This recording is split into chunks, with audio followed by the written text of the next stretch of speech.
करते हैं आपने. Now start it again. This is the first Okay. presenter, Ulfat, and ये हमारी Yes. first presenter. Okay, Ulfat, start. Yes. I'm going to present on Poetics by Aristotle. Okay. Aristotle was a Greek philosopher and he was born on 384 BCE. और he was the student of Plato. Plato का student था Aristotle. और he was also the teacher of Alexander the Great. At the age of 17, he joined the academy of Plato, but after the death of Plato, he left his academy. और प्लेटो ने इसको इसकी genius की वजह से बहुत ज्यादा अप्रिशिएट किया था. प्लेटो ने अपनी एक बुक लिखी थी रिपब्लिक, जिसमें उसने political, social, economic and education, art and literature के टॉपिक जो है उसने डिस्कस किए थे. और साथ ही साथ प्लेटो ने उस बुक के अंदर पोइट्री को कंडेम किया था. उसने कहा था कि poetry is harmful, immoral and it is far away from reality.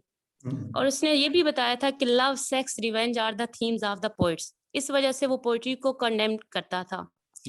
लेकिन अरिस्टोटल ने अपनी बुक पोइटिक्स में इसको डिफेंड किया था, पोइट्री को डिफेंड किया था. उसने आंसर किया था कि पोइट्स जो हैं वो ऐसा नहीं करते, और उसने पोइट्स को वैल्यू किया था. तो अरिस्टोटल ने सबसे पहले तो कहा था कि पोइट्री इज इमिटेशन, यानी पोइट्री जो है वो कॉपी है. किस चीज की कॉपी है? तो उसने कहा था poetry is the imitation of feelings of man. Feelings of man, characters, emotions and actions, यानी इन सब चीजों को पोइट जो है वो कॉपी करते हैं. यानी अगर सीरियस पोइट होगा तो उसकी इमिटेशन सीरियस होगी, अगर कॉमेडियन होगा तो उसकी इमिटेशन कॉमेडियन होगी.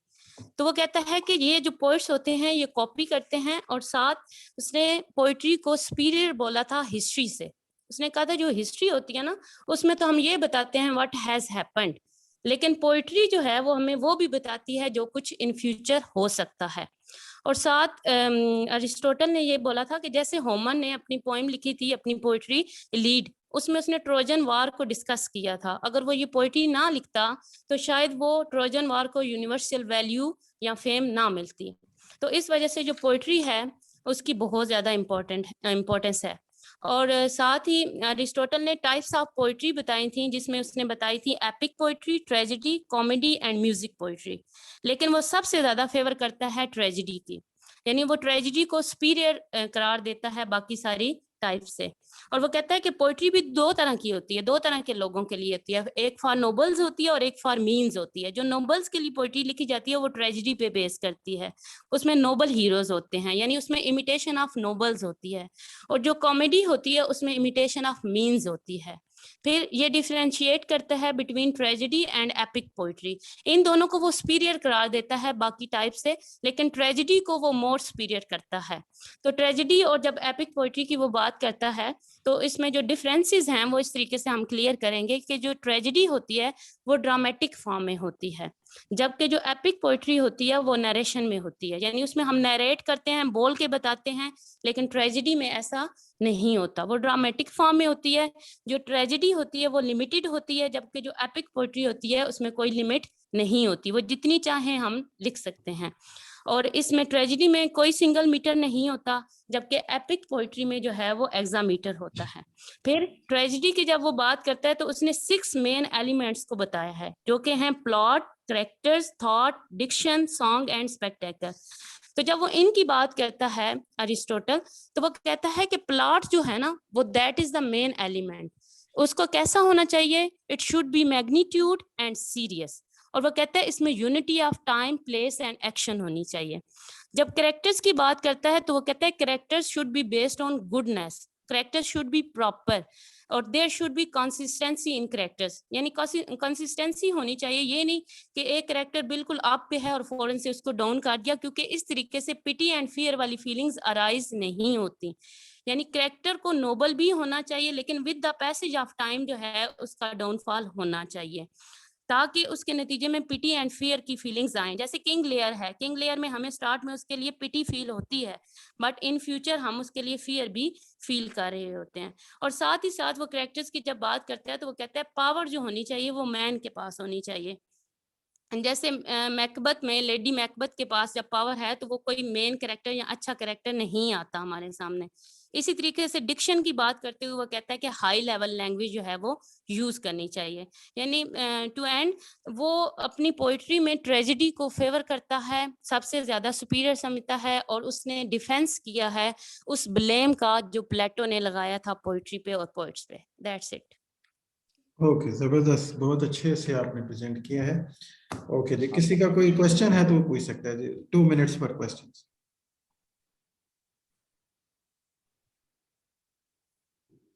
अस्सलाम वालेकुम सर।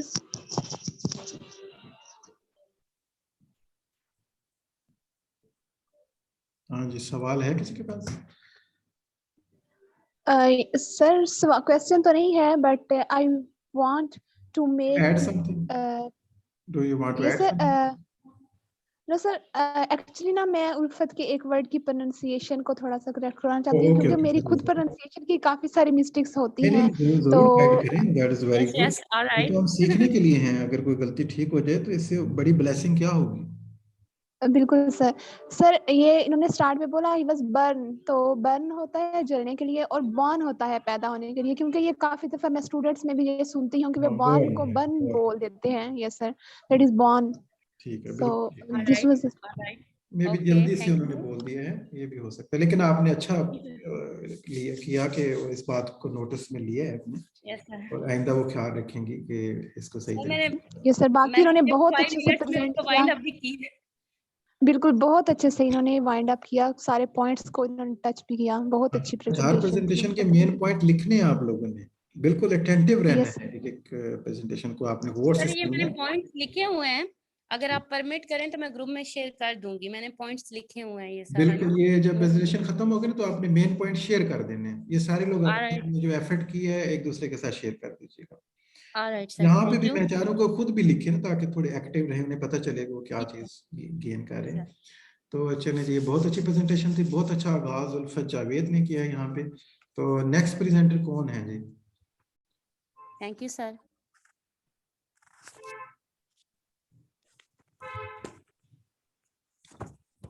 वो अनिला, आपने प्रेजेंट करना है तो आप साथ साथ हमें बता दें जी, इंट्रोडक्शन अपना भी करवाया करें साथ साथ, और टॉपिक भी इंट्रोड्यूस करवा दें। Okay, sir. My name is Anila, sir, and today my topic is tragic play Oedipus Rex written by Sophocles. हमारे पास ग्रीक एज में कौन मोस्ट सा जो प्ले बेटा, नहीं इम्पोर्टेंट है। समझ आई, वेरी वेरी फास्ट आपकी रैपिड प्रेजेंटेशन थी, टॉपिक आपने जो बोला है बड़ी तेजी से बोल दिया। Okay, sir. My presentation topic is Oedipus Rex okay, written by Sophocles. ठीक है, सोफोक्लस का एक ट्रेजिक प्ले है मेरे पास, इडिपस रेक्स। ठीक है, और मैं ये बता रही थी कि ग्रीक एज में हमारे पास ऑलमोस्ट 3 जो मोस्ट इंपॉर्टेंट हैं प्ले राइट्स, वो हैं यूरिपिडीज, एस्काइलस एंड सोफोक्लस। 3rd नंबर पर आता है सोफोक्लस, उसका मैंने ट्रेजिक प्ले उठाया है। और ट्रेजिक प्ले ये स्टार्ट करने से पहले जरूरी है कि हम ट्रेजिडी की डेफिनेशन को भी देख लें। A tragedy is the imitation of an action that is serious. अच्छा, ट्रेजिडी का जो भी प्ले होता है, जो ट्रेजिक प्ले होता है, उसमें जरूरी होता है कि जो भी एक्शन होता है वो या तो इमीडिएट हुआ होता है, और दूसरी बात ये है कि वो सीरियस होता है, कि जो भी उसका आप उस कहानी ले लें, कोई भी उसका जो लेसन होता है वो बहुत ज्यादा सीरियस होता है, सीरियस टॉपिक को उसने टच किया होता है। आल्सो हैविंग हाई मैग्नीट्यूड, उसमें हाई मैग्नीट्यूड होता है कि जो हीरो होता है वो पीक पर जाकर कोई ना कोई मिस्टेक कमिट कर देता है। Complete in itself in language with pleasurable accessories with incidents arousing pity and fear in audience, कि उसका जो ये डाउनफॉल होता है वो इस हद तक तकलीफ देह होता है या अजियतनाक होता है कि जो ऑडियंस होते हैं उनका भी कैथारसिस होता है, वो पिटी और फियर फील करते हैं, कि वो अपने आप को उस कैरेक्टर की जगह पर रख कर वो थोड़ा सा महसूस करते हैं कि अगर हम इस जगह पर होते हैं तो फिर हमारे साथ भी ये क्या हो सकता था। वो फील करते हैं पिटी एंड फियर के फीलिंग्स को। अच्छा, इडिपस रेक्स के टाइटल पर हम आते हैं। इडिपस का मीन होता है स्वोलन फीट। ये हम आगे प्ले में भी देखेंगे तो फिर स्वोलन फीट उसके कैसे हुए थे। कैरेक्टर्स हम सबसे पहले देख लेते हैं कि इस प्ले में 2 सिटीज हमारे पास होती हैं, थीब्स और कोरिंथ। थीब्स के इलाके में जो कैरेक्टर्स हैं वो हैं Oedipus Rex, Jocasta, King Laius, Creon, Tiresias, shepherd, first messenger, second messenger, chorus, Choragos जो उसका कोरस का हेड होता है, और जो माइनर कैरेक्टर्स हैं उसमें आ जाएंगे मैसेंजर, शेफर्ड और एंटिगनी, इस्मीन एंड पोलिनिकस। अच्छा, जो कोरिन सिटी में हमें मिलते हैं कैरेक्टर्स, वो मेजर जो कैरेक्टर्स हैं वो हमारे पास दो ही हैं, पोलीबस और मीरोप। ये बायोलॉजिकल पेरेंट्स नहीं होते उसके इडिपस रेक्स के। अच्छा, Oedipus Rex is the king of Thebes and he is the son of Jocasta and King Laius। जो बायोलॉजिकली उसके होते हैं पेरेंट्स Oedipus Rex के, वो जोकास्ता और किंग लाइस होते हैं। जो नेक्स्ट कैरेक्टर हमारे पास है वो brother in law of Oedipus Rex is Creon. Creon हमारे पास एक मेजर कैरेक्टर होता है जो ज्यादा आता है, बाकी तमाम कैरेक्टर्स की निस्बत से ये ज्यादा अपना रोल प्ले करता है इस प्ले के अंदर। उसके बाद हमारे पास टाइरेजियस, ये ब्लाइंड प्रॉफिट होता है। शेफर्ड होता है, इसका भी मेन कैरेक्टर होता है कि वो कैसे Oedipus Rex को केथायरन या सिथायरन इसकी प्रोनाउंसिएशन होगी। सर आप इसको करेक्ट कर सकते हैं, ये सिथायरन हम इसको प्रोनाउंस करेंगे या केथायरन करेंगे? अभी आप प्रेजेंटेशन कंप्लीट करें, आपके कुछ ओके सर, नोट कर रहे हैं। ओके सर, ठीक है। तो वो उसको वहां पर लेकर जाता है, ठीक है। अच्छा, नेक्स्ट हम इसमें देखेंगे themes, fate versus free will. यानी कि Oedipus Rex अपनी फ्री विल को प्रेजेंट करता है और fate has another plan for him. उसके बाद हमारे पास आ जाता है गिल्ट एंड शेम, कि जब उसको रियलिटी का पता चलता है तो he feels guilty and he becomes embarrassment. Site versus blindness के हम देखते हैं यहाँ पर के the person who has physical eyes he is blind actually, and the person who is physically blind he has internal eyes. वो असल में देख सकता होता है कि जो फिजिकली ब्लाइंड होता है। नेक्स्ट हमारे पास है एक्शन वर्सेस रिफ्लेक्शन, और लास्ट हमारे पास जो थीम है वो है फाइंडिंग आउट द ट्रूथ। कि Oedipus Rex का जो कैरेक्टर होता है वो पूरी कोशिश करता है कि वो सच्चाई को जान सके, सच्चाई के पीछे भागता रहता है, जिसकी वजह से उसका डाउनफॉल हो जाता है। नेक्स्ट हमारे पास है symbolism. Three prominent symbols in Sophocles Oedipus the king are eyes, the crossroads, eyes जब वो अपनी आइज को वो ब्रूच के साथ जख्मी कर लेता है। The crossroads where he meets his biological, his real father, King Laius, and he kills his father। And Oedipus ankles, जो उसके एंकल्स होते हैं जो स्वोलन फीट होते हैं, ये भी एक मेन जो है यहाँ पर हमारे पास सिंबल आती है इस प्ले में। नेक्स्ट है the eyes represent the theme of site versus blindness और नॉलेज वर्सेस इग्नोरेंस। ये हमारे पास सिंबल्स आ जाती हैं, थीम्स आ जाती हैं। कैरेक्टर्स को हमने स्टडी कर लिया, ट्राइडी की डेफिनेशन देख ली, और हम देखते हैं कि जो द मिथ ऑफ Oedipus है, ये हम देखते हैं कि ये हर प्ले में जो ट्रेजिक प्ले होते हैं, हर ट्रेजिक प्ले में ऑलमोस्ट इसका इन्फ्लुएंस पाया जाता है। For example Seven Against Thebes that was written by Aeschylus, and we also see the influence of the myth of Oedipus in Iliad and Odyssey. के myth of Oedipus क्या है कि जब भी किसी इंसान से कोई गुनाह हो जाएगा, ये हम ग्रीक एज में देखते हैं कि कोई भी गुनाह अगर करता है तो उसको गॉड की तरफ से कोई ना कोई पनिशमेंट मिलती है, या तो वो समुद्री तूफान हो जाएगा या फिर प्लेज आ जाएगा, जैसे कि थीब्स के इलाके में वहां पर कहता गया था। तो वहां से स्टोरी स्टार्ट होती है। कहत आता है तो लोग आते हैं पूछने के लिए कि that what is the reason of that pledge that is prevailing in the city of Thebes। तो वहां पर उसके बैकग्राउंड में जाते हैं तो वो देखते हैं कि स्फिंक्स एक होती है, एक बुला होती है जो क्वेश्चन करती है, उसका एक रिडल होता है, कोई भी उस रिडल को सॉल्व नहीं कर सकता। And her riddle was what is that thing or that object that walks on 4 legs in the morning, 2 legs in noon and 3 legs in the evening। तो ये आंसर दे देता है मैन, कि इंसान जो ह्यूमन बीइंग होते हैं वो चाइल्डहुड में, यानी कि जब बच्चा क्रॉल करता है वो 4 लेग्स पर करता है, और दोपहर यानी कि नून, यहाँ पर जो उसका दूसरा उसका जो रिडल है वो ये है कि इन नून ऑन 2 लेग्स, यानी कि जब वही बच्चा जब जवान हो जाता है, बड़ा हो जाता है, तो वो 2 लेग्स पर चलता है। और फिर जो थर्ड वन है in the evening 3 legs. तो जब वही बूढ़ा हो जाता है तो वो स्टिक के सहारे चलना शुरू कर देता है। तो ऐसे ही वहाँ पर आते हैं वो रिडल सॉल्व कर देता है तो वो स्फिंक्स अपने आप को कत्ल कर देती है, तो ये वहाँ पर बादशाह बन जाता है। सारे लोग वहाँ पर खुश हो जाते हैं और खुशी से इसको बादशाह बना लेते हैं। तो खैर जैसे ही वो बादशाह बनता है तो उसके बाद वहाँ पर वो एक लिहाज से कह लीजिए कि प्लेज चला जाता है, वहाँ पर तबाही मच जाती है। तो सारे लोग वो इसके पास पूछने के लिए आते हैं एडिपस रैक्स से कि आपने हमें पहले भी बचाया था, आप हमें अभी भी बचा सकते हैं।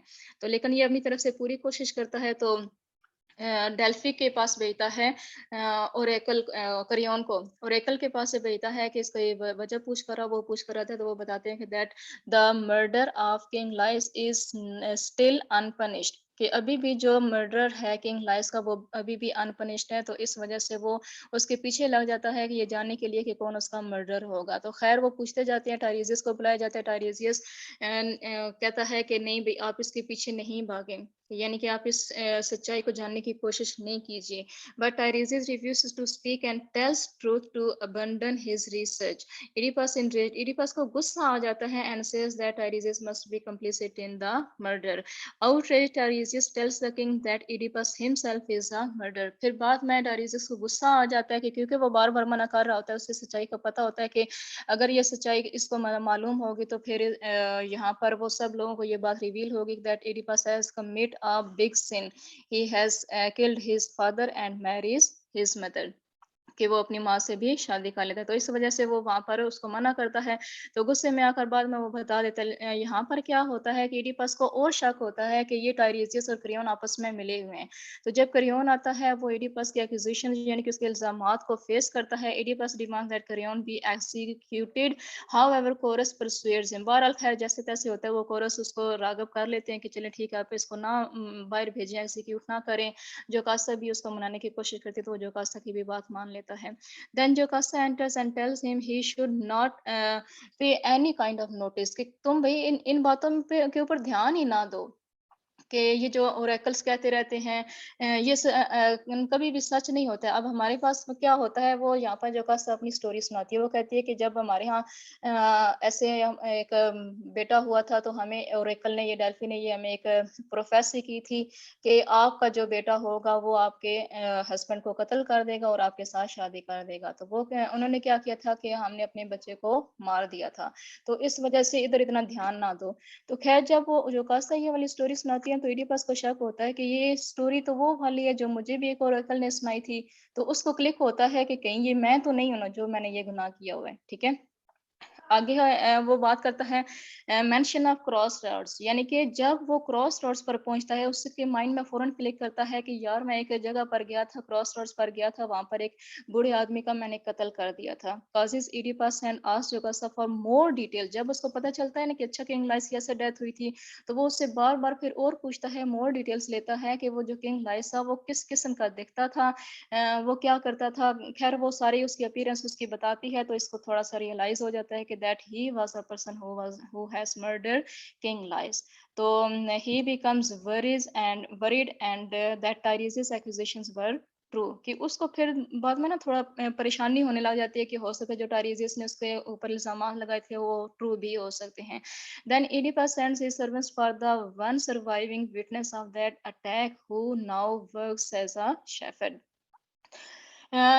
Then Oedipus sends his servant for the one surviving witness of that attack who now works as a shepherd. तो फिर वहां पर वो शेफर्ड को भेजता है कि जी विटनेस कौन यहाँ पर करेगा। अब जाहिर सी बात है वो वहां पर शेफर्ड ही होता है, और वही शेफर्ड होता है जो बचपन में Oedipus को उस माउंटेन के ऊपर रख कर आया था।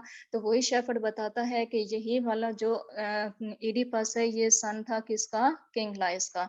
तो वो विटनेस यानी कि वहां पर वो गवाही दे देता है कि जी आप ही वो हो जिसने अपने रियल फादर का मर्डर कर दिया है। Then a messenger comes from Corinth with the message that Polybus has died. अच्छा एक मैसेंजर आता है, वो कहता है कि जी पॉलीबस जो है वो मर चुका है। यहाँ पर एडिपस को ना थोड़ा सा सुकून मिलता है और वो कहता है ले जी आधी प्रोफेसी तो गलत होगी, मेरा जो बाप था वो तो मर चुका है। यानी कि वो रियल फादर किसको कंसिडर कर रहा होता है, पॉलीबस को कंसिडर कर रहा होता है। But he fears because half of the prophecy still left. लेकिन अभी भी उसे डर होता है कि जो हाफ प्रोफेसी है वो अभी भी बाकी है। हो सकता है खुदा ना खासा वो जो हाफ प्रोफेसी है वो ना कहीं रिवील हो जाए, वो सच साबित ना हो जाए। Then messenger tells him that Polybus and Merope are not his real parents. फिर मैसेंजर उसको बताता है कि जो पोलीबस एंड मेरोप हैं वो उसके रियल फादर नहीं हैं, जिसके पास वो उसने सारा बचपन गुजारा, अपनी जवानी गुजारी, जिनको वो कंसिडर कर रहा था that they were real parents of Oedipus Rex. खैर उसके बाद it emerges that this messenger was initially a shepherd on mountain Kithaeron and he was given a baby which is adopted by Polybus and Merope। तो क्या होता है कि वो shepherd, उसको तरस आ जाता है, वो उस बच्चे को वहीं पर माउंटेन पर छोड़ होता है, तो वहां पर वो शेफर्ड उनका जो कोरिन सिटी का जो एक मैसेंजर जो भी आता है यहाँ पर वो क्या करता है, वो उस बच्चे को उठाकर पोलीबस को और मीरोप को गिफ्ट कर देता है, क्योंकि उनके यहाँ अपनी औलाद नहीं होती, तो इस वजह से वो बेबी उनको दे देता है। That baby was given to him by another shepherd from the Laius household. Then Oedipus asked for the shepherd from that baby, कि उससे पूछता है कि वो जो बेबी था वो कहाँ गया था। खैर वो सारी वहां पर वो सारी उसको स्टोरी सुनाता है कि इस तरह मैं पोलीबस और मेरोप को वो बच्चा देकर आया था। After it chorus tells him that he is the same person who witnessed the Laius murder for whom Oedipus already send the servant. जो इडिपस ने भेजा हुआ था सर्वेंट के वो वो पता करके किसने कोई गवाही दे, किसने अपनी आंखों से देखा है कि किस इंसान ने किंग लाइस का वहां पर कत्ल किया था। Jocasta realizes the truth and stops Oedipus, but he refuses. Then Jocasta runs into the palace. Jocasta अब यहाँ पर ना इस मोमेंट पर सारी सच्चाई उसको पता चल गई है कि जो इडिपस है वो उसका अपना सन है और उसने अपने फादर किंग लाइस का मर्डर कर दिया है। लेकिन वो उसको बार बार मना करती है, तो ये आगे से रिफ्यूज कर देता है कि ये कहता है नहीं, मुझे मुकम्मल सच्चाई मालूम करनी है। Shepherd arrives and Oedipus questions him, but he begs to leave him. But Oedipus threatens him and he speaks up that the child he gave was Lai's own son. Jocasta gave that baby to Shepherd.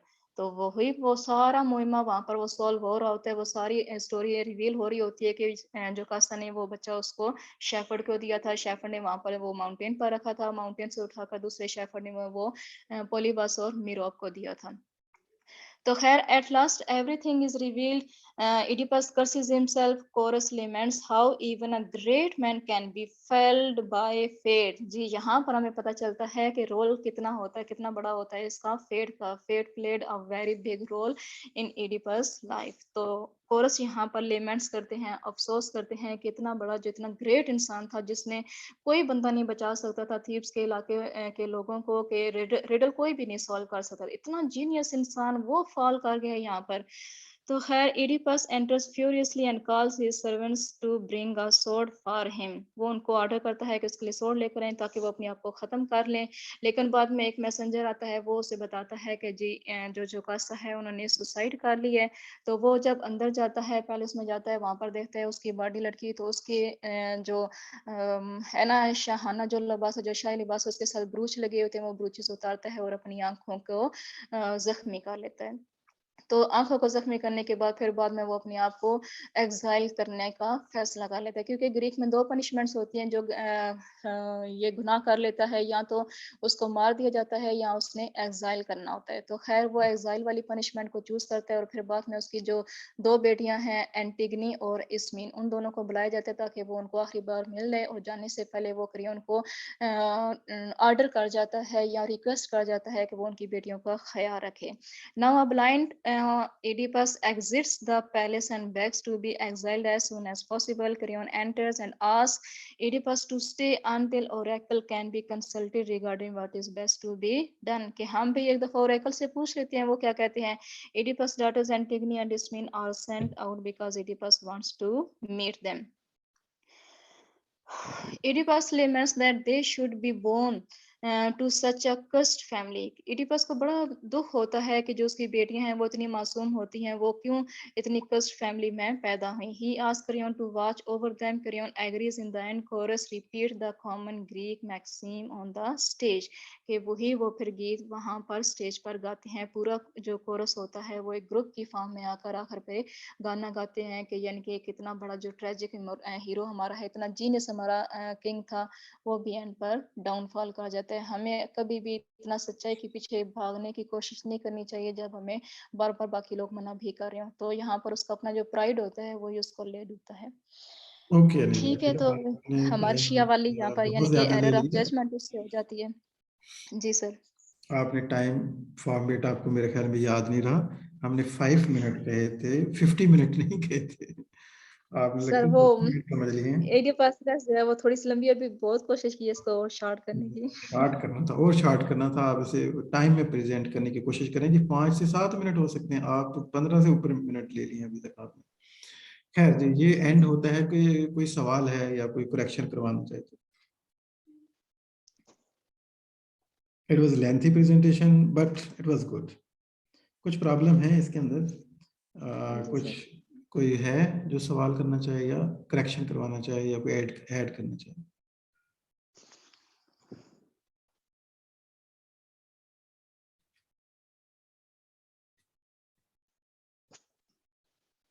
कोई नहीं?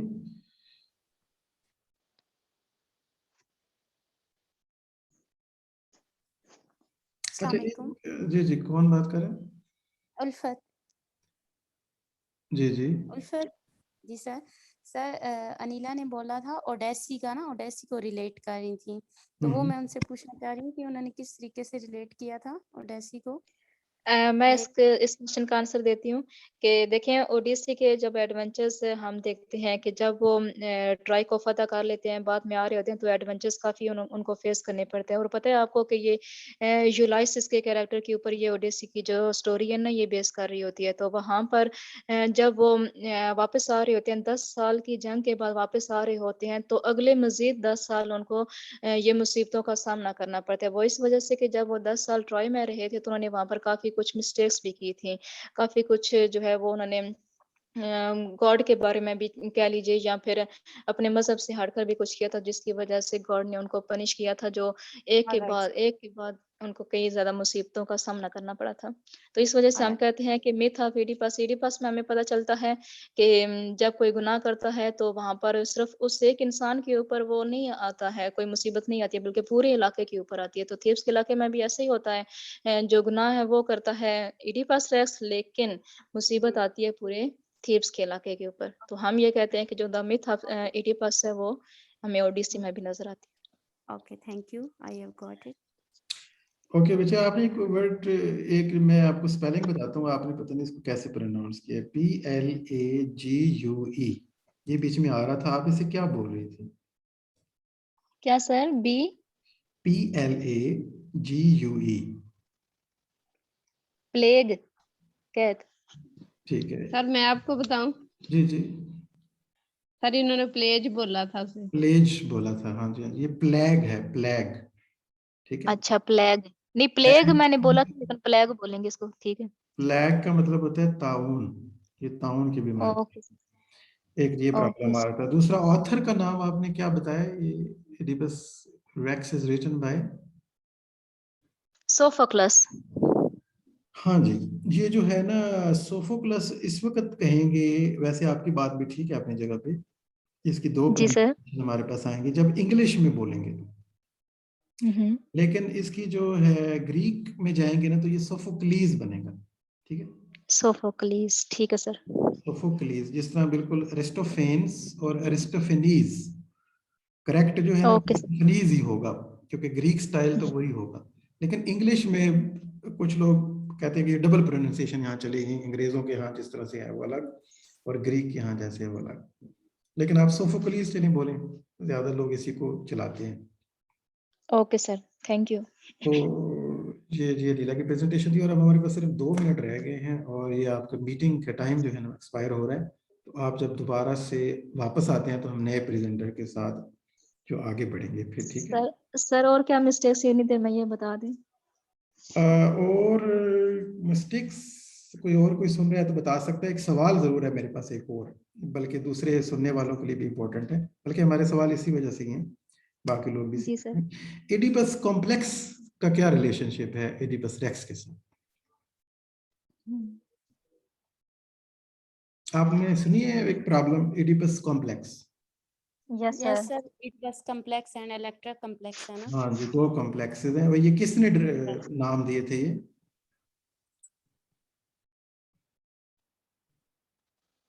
चलिए मैं वो बता देता हूँ, fried ने नाम दिए थे। ठीक है, ये फ्राइड ने 2 बीमारियों के नाम बताए हैं। तो इस बीमारी में एडिपस क्यों यूज Yes, हुआ sir. है, एडिपस कॉम्प्लेक्स का क्या मतलब? लास्ट मिनट हमारे पास चल रहा है, जल्दी से रिप्लाई करें ताकि नहीं सर मैं बताऊं? जी जी, कोई भी बता दो। Son to mother अच्छा relationship. Sir Attraction toward opposite gender. जी जी, सर मदर के साथ जो रिलेशनशिप होता है सन का, उसे एडिपस कॉम्प्लेक्स कहते हैं, और जो बेटी का बाप के साथ है उसे इलेक्ट्रा कॉम्प्लेक्स। बिल्कुल ठीक है, बिल्कुल ठीक है, ये आप Yes, याद very रखना। फ्राइड ने एक टेंडेंसी फाइंड की थी, बच्चा जो है वो माँ के साथ जो अटैच होता है, माँ के साथ जो उसका लव है, और बाप से राइवलरी फील करता है, तो हेट जी, एक सर। जेलसी जन्म लेती है। It is this stage is called Oedipus complex. अगर वहाँ स्टक हो जाए तो एडिपस कॉम्प्लेक्स में लोग बड़े होकर भी उसके अंदर ही रह जाते हैं। और इसी तरह Yes. बिल्कुल इलेक्ट्रा कॉम्प्लेक्स है कि वो लड़की जो है अपने फादर की तरफ अट्रैक्ट होती है और माँ से राइवलरी फील करती है। Exactly, exactly. तो सर ये मैं उल्फत हूँ। जी जी, अभी ये एक्सपायर होने वाला है, किसी भी लम्हे ये कोलैप्स कर जाएगा। आप वापस आते हैं तो नया प्रेजेंटर लेके आते हैं।